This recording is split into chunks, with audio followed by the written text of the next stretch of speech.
Good evening, class. My name is Tabitha Painchen, and for Modern European Art 2, I will be presenting the Russian Jewish artist Marc Chagall and his piece Homage to a Plein Air, created from 1911 to 1912.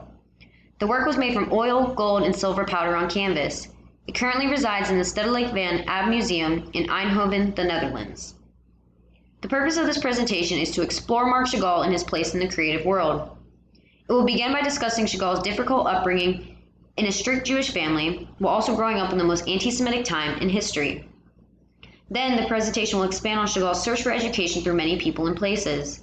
Afterwards, it will explain Chagall's multidimensional artistic career and how it was developed through different phases of his life, the phases of which were determined by where he was residing during the different times. While Chagall did dabble in many different styles, this presentation will predominantly focus on his work in Cubism, specifically during the time he spent in Paris. Chagall's mindset and the relationships he formed in Paris really impacted his creative flow. Finally, the presentation will hone in on the specific piece, Homage to a Plein Air, in a detailed formal analysis on the artist's use of line and color. Marc Chagall's upbringing was far from easy.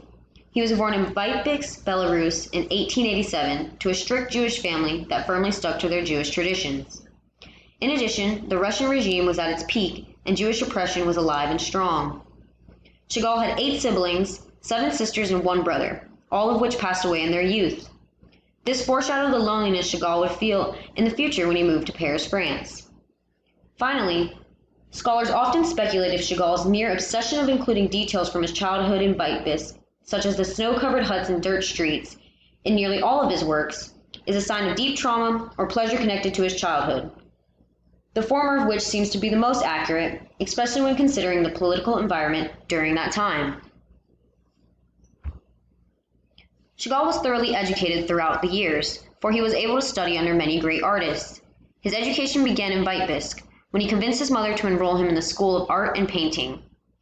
Here he apprenticed under the plein air artist Yehuda Yuri Pen, one of the greatest Jewish artists to make a name for themselves in Tsarist Russia. But soon, Chagall grew bored of Pen's teaching and the laborious copying exercises. Chagall wanted to invent and experiment with color instead. So he made the move to St. Petersburg, Russia in 1907. Once there, he began his studies at the Imperial Society for the Protection of the Arts. But this, too, did not keep Chagall's attention for long, so he went to study under the famous artist and designer Leon Bakst for the remainder of his time in St. Petersburg. Bakst gave Chagall the room to experiment with bright colors and eloquent lines, but Chagall's arrogance kept him from staying under Bakst's wings for too long. So, with the fundings from anonymous Jewish benefactors, Chagall made his life-changing move to Paris, France in 1911. When Chagall first moved to Paris, it was very lonely for him because of the language block. This made his time in Paris very introspective. While Chagall was surrounded with many French styles, he did not conform to them, unlike other artists in the city. Instead, he stuck to his mental and emotional connections to Vitebsk and Russia, and only incorporated French styles in his work. For example, the piece to the right, Paris Through the Window, features the Eiffel Tower, a detail consistent with French styles. However, the bright colors were the beginning of Chagall's experimentation with Cubism. Chagall was not always lonely. Soon he formed many relationships. One of the most influential and important relationships being with the writer and famous art critic, Guillaume Apollinaire. Apollinaire was an undying supporter of Chagall's work, and his writings helped Chagall develop his pictorial language and visual symbolism. It was this relationship that inspired Chagall to create the piece, Homage to a Plein Air, as a tribute to the writer. The formal analysis for Homage to Plein Air will focus on the artist's use of directional line and color. Diagonal directional line was especially used to separate the hours of the clock. The numbers at the top left, 9, 0, and 11, further supports that this piece is a rendition of time. The diagonal directional line highlights the focal point of the piece, the merged man and woman, because the lines are coming directly from the figures. Chagall's use of curved directional line was more conservative but equally as effective. It was used to create and close the clock face, as well as further emphasize the focal point.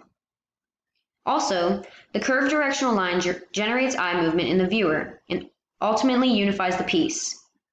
In addition, Chagall used a very simple color palette. He positioned the colors to separate the hours on the clock. Finally, Chagall expresses his gratitude towards Apollinaire and 3 others by including their names around a heart at the bottom left of the piece. All in all, Marc Chagall completely followed one's own passion. He could have spent years more studying under his multiple teachers, but this would only have kept him from developing his pictorial language and reaching his full potential. He did not let the weight of his childhood hold him back from pursuing his personal and creative journey. And I think that's really important. Thank you for watching and listening.